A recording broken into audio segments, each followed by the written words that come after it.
నా చందు గారు మీకు ఏమవుతారన్న? మా సొంత మామయ్య. సొంత మామయ్యతో. ఓకే. ఇది మీ మామగారు మంచి యాక్టర్, సీరియల్ మంచి నేమ్ ఇప్పుడిప్పుడే ఎదుగుతున్నారు. ఓకే. ఈ విషాదం విన్నప్పుడు చాలా బాధ ఉంది. మంచిగా ఈ సీజన్ కార్తీక దీపం 2 చాలా ఫేమస్ సీరియల్. దాంట్లో ఆపర్చునిటీ వచ్చిందంటే ఎంతోమందికి రావాల్సింది ఇతనికి వచ్చింది. చాలా అదృష్టం. కానీ ఇప్పుడు కోల్పోయాడు ఆ ఛాన్స్. ఓకే.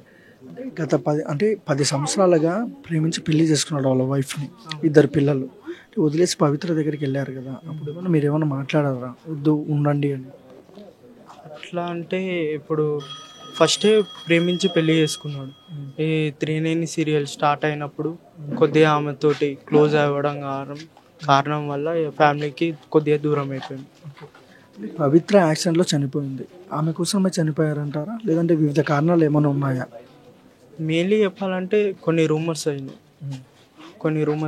దానివల్ల ఈ కొద్దిగా క్లోజ్ ఉండడం వల్ల డిప్రెషన్కి వెళ్ళాడు. అంటే డిప్రెషన్గా అయినప్పుడు ఇక్కడికి రాలేదా, అక్కడే ఉన్నారా, అంటే మణికొండలోనే ఉన్నారా? ఇక్కడికి వచ్చి మణికొండకి వెళ్ళి సూసైడ్ చేసుకున్నాడు. 16th వచ్చాడు ఇక్కడికి. వచ్చి మాట్లాడి చేసి ఈ ఇన్సిడెంట్స్ ముందే నేను మా పవి పిలుస్తుంది, నేను వెళ్ళిపోతున్నా 2 daysలో, వెళ్ళం పిల్లలు జాగ్రత్త అని చెప్పాడు. మళ్ళీ అదేవిధంగా నేను ఎట్లాంటి పని వేయనని చెప్పేసి దాని నెక్స్ట్ డేనే మార్నింగ్ పని ఉందని చెప్పేసి మణికొండకి వెళ్ళి సూసైడ్ చేసుకున్నాను. ఓకే. అంటే పిలుస్తుంది వెళ్ళిపోయాని చెప్పారు కూడా, అబ్బాయిని ఇక్కడే పెట్టడం, అంటే చందు గారిని ఇక్కడే పెట్టడానికి ట్రై చేయలేదా మీరు? ట్రై చేసా, నేను ఎందుకు చేస్తాను అట్లాంటి పని అని చెప్పేసి ఉన్నాడు. అయితే వెళ్ళాడు. అయితే ఏదో ఆఫీస్ పని మీద అని చెప్పేసి బయటికి వెళ్ళాడు. వస్తాను నేను తిరిగేసి వస్తా అని చెప్పి అక్కడికి వెళ్ళి పోయి డిప్రెషన్స్కి చనిపోయాడు. అంటే మేము అక్కడ మణికొండలో ఎంక్వైరీ చేసినా, ఇక్కడ ఎంక్వైరీ చేసినా, ఎవరన్నా అడిగినా చాలా మంచి వ్యక్తి చందు గారు అంటున్నారు. చాలా మంచి వ్యక్తి. మా దగ్గరికి కూడా వస్తాడు, చాలా బాగుంటాడు. అది మామ ఇది మామ అట్లా వేద్దాం ఇట్లా వేద్దామని బాగానే ఉంటాడు.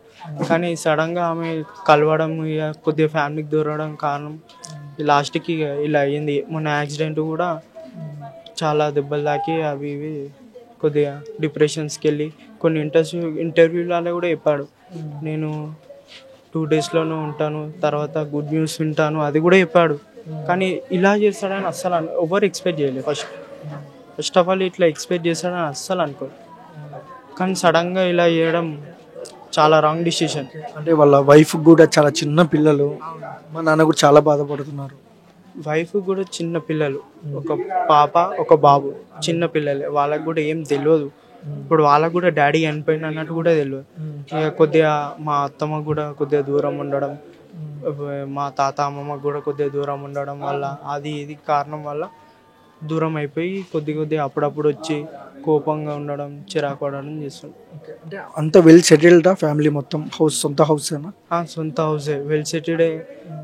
కొద్దిగా అక్కడ ఆమెతో పరిచయం అయ్యి మణికొండల ఫ్లాట్ తీసుకొని ఆమెతో రిలేషన్స్లో ఉండి ఇక కొద్దిగా ఆమె యాక్సిడెంట్లో చనిపోవడం వల్ల డిప్రెషన్స్కి పోయాడు. ఇబ్బంది వల్ల ఆమె వల్లనే అంటారు? కొద్దిగా అయితే ఆమె వల్లనే ఉంది. మా మామ మిస్టేక్ కూడా. ఈ డిసిజన్ తీసుకోవడం కారణం రాంగ్. అసలు ఈ డిసిజన్ తీసుకోకుండా ఉంది. అంత డిప్రెషన్ ఉన్నప్పుడు కొద్దిగా బయటికి వెళ్ళి రిలీఫ్ అయితే ఓకే. ఇప్పుడు అలా పిల్లలు పిల్లలు చిన్న పిల్లలు వాళ్ళ మేము అలా తల్లి తండ్రి వాళ్ళ అన్న వద్దుని చిన్న పిల్లలు వీళ్ళంతా ఇంతమంది సఫర్ అయ్యారు అతని కోసం. నా యాక్సిడెంట్ అయినప్పుడు చాలా బాధపడ్డారు అందరు, ఫ్యామిలీ మెంబర్స్, మేమందరం. దేవుని దయ వల్ల బతికిపోయాడని అనుకున్నాం. కానీ ఇప్పుడు ఈయన సూసైడ్ అటెంప్ట్ చేస్తాడని ఎక్స్పెక్ట్ చేయలేరు. అది. Thank you.